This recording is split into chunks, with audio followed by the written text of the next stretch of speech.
بسم اللہ الرحمن الرحیم۔ وہ کہتے ہیں کسی کے گھر روزانہ جانے سے عزت کم پڑ جاتی ہے، مگر واحد اللہ پاک کا گھر مسجد ہے جہاں روزانہ جانے سے عزت بڑھ جاتی ہے۔ ہم تب خدا سے رجوع کرتے ہیں جب دنیا ہمیں رد کر چکی ہوتی ہے۔ تمام دروازے دھتکارے جانے کے بعد ہم خدا کے در پر دستک دیتے ہیں۔ ہماری اولین ترجیح ہمیشہ دنیا ہوتی ہے۔ بچپن میں والدین تمہیں شہزادے اور شہزادیوں کی طرح پالتے ہیں، تو تم پر بھی فرض ہے کہ بڑھاپے میں انہیں بادشاہ اور ملکہ کی طرح رکھو۔ زندگی ایک امتحان ہے، مگر زیادہ تر لوگ نقل میں مصروف ہیں۔ تنہائی انسان کو کمزور نہیں محتاط بناتی ہے۔ جو لوگ چپ رہنا جانتے ہیں وہ دیکھنا بھی جانتے ہیں۔ صبر کرنے میں اور صبر آنے میں بہت فرق ہوتا ہے۔ صبر کرتے کرتے انسان مضبوط ہو جاتا ہے اور صبر آتے آتے انسان خاموش ہو جاتا ہے۔ کسی کو بے بس کرنا اور پھر اس کی بے بسی کا تماشا دیکھنا اعلیٰ درجے کا گھٹیا کام ہے۔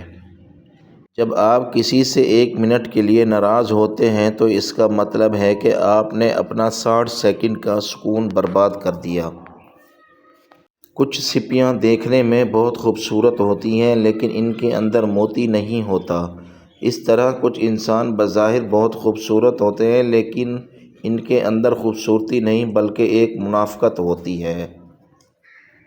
اگر کوئی شخص ہر وقت آپ کے ذہن پر سوار رہتا ہے اور آپ کو دن رات یاد آتا ہے تو اس کا مطلب ہے کہ آپ اس کو دل سے محبت کرتے ہو۔ جب مشکل وقت میں آپ اپنے اثاثے بیچ رہے ہوں تو سب سے پہلے آپ کے بھائی ہی خریدار بنتے ہیں۔ کتنی تعجب کی بات ہے کہ جب کبھی وفاداری کا ذکر ہوتا ہے تو ہم انسان کتوں کی مثال دیتے ہیں۔ حد سے زیادہ محبتیں اکثر ہمیں بے فکر بنا دیتی ہیں اور یہی بے فکری ہمیں برباد کر دیتی ہے۔ لوگ آپ کے آنسو، دکھ اور اداسی پر اتنا دھیان نہیں دیتے جتنا آپ کی غلطیوں پر دیتے ہیں۔ درد وہ استاد ہے جو لفظ نہیں بولتا مگر زندگی کی حقیقت سکھا دیتا ہے۔ مرد کا پیار اگر جھوٹا ہے تو وہ 2 حرکتیں کرے گا۔ نمبر 1 مجبوریوں کا بہانہ بنائے گا، نمبر 2 بار بار ناراض ہو کر غائب رہے گا۔ ہر دن فجر کے بعد درود شریف پڑھنے کا معمول بنا لو، تمہاری قسمت میں سکون لکھا جائے گا۔ ہر عبادت کی قضا ہے لیکن انسانی دل توڑنے کی کوئی قضا نہیں۔ جو عورت کھانا بناتے ہوئے درود اور سورۃ کوثر پڑھتی ہے اس کے گھر میں بے تحاشا رزق آتا ہے۔ زندگی میں بہت سے لوگ ایسے آئیں گے جنہوں نے ٹھہرے ہوئے پانی میں کنکر مارا اور لہروں کی ہلچل کا تماشا دیکھا اور چلے گئے۔ جیت حاصل کرنی ہو تو قابلیت بڑھاؤ، قسمت کی روٹی تو کتوں کو بھی ملتی ہے۔ کوئی چاہے کتنا ہی خوبصورت کیوں نہ ہو، اگر وہ مخلص نہیں تو فقط کچرا ہے۔ عورت کھلونا نہیں بلکہ وہ اللہ پاک کی بنائی ہوئی ایک خوبصورت نعمت ہے جو موت کی گود میں جا کے ایک زندگی کو جنم دیتی ہے۔ عورت کو چاہیے کہ مرد کو کبھی اگنور نہ کرے کیونکہ مرد ہمیشہ دل سے محبت کرتا ہے۔ نماز تہجد کے عادی بن جاؤ، تم دیکھو گے تمہارے دل کے زخم بھی سجدوں میں مرہم پانے لگیں گے۔ قرآن کے ایک صفحے سے دن شروع کرو، تمہارا دل کبھی غلط راستے پر نہیں لے کر جائے گا۔ اللہ سے مانگنے کا ایک اپنا انداز بنا لو، لوگ بدل جائیں گے مگر نصیب نہیں کیونکہ وہ اس کے ہاتھ میں ہے۔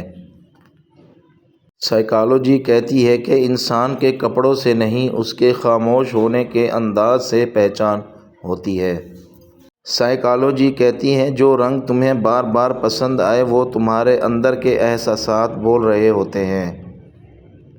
سائیکالوجی کہتی ہے جو آنکھیں سب کے سامنے ہنستی ہیں وہ رات کے وقت سب سے زیادہ روئی ہوئی ہوتی ہیں۔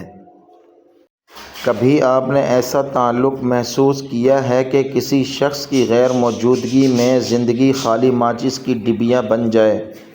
محبت 2 بے وقوفوں کے درمیان ایک معاہدے کا نام ہے، دونوں میں سے جسے پہلے عقل آ جائے وہ بے وفا کہلاتا ہے۔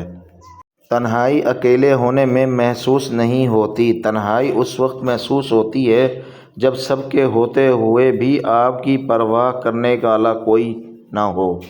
زوال آتا ہے ہر شیف اور مگر غم کو مسلسل عروج حاصل ہے۔